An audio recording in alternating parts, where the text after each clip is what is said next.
এ জমিন, তোমরা যারা জমিন ধ্বংস করে দিতে চাও, আমি আল্লাহ দেখতেছি কেমন গুনাহ হইতেছে।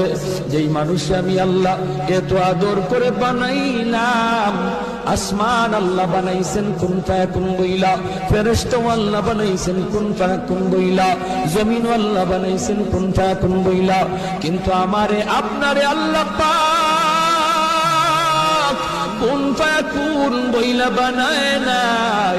আমাকে আপনাকে যখন আল্লাহ বানাইছে, খালাকতু বিয়াদাইয়া, আল্লাহ বলে আমি আমার নিজের হাত দিয়া বান্দা বান্দিরে বানাইছি।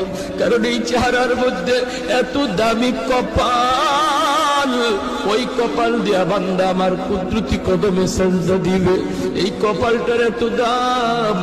এই কপাল কুন ফায়াকুন বললে হয় না, এই কপাল ফেরেশতাদের হাতে বানাইলেও হয় না, আমি আল্লাহ নিজের হাতে বানাইছি। আল্লাহ পাক কই আমি আল্লাহ দেখি জমিনে কেমন অন্যায় হয়, অত্যাচার কেমন জুলুম হয়, জমিনে কেমন অন্যায় হয়, অত্যাচার হয়, কেমন জুলুম হয়, কেমন গুনাহ হয়, আমি আল্লাহ দেখতেছি। আমি আল্লাহ দেখতেছি। আমার নবীর নায়েবে রাসূল উলামায়ে কেরামের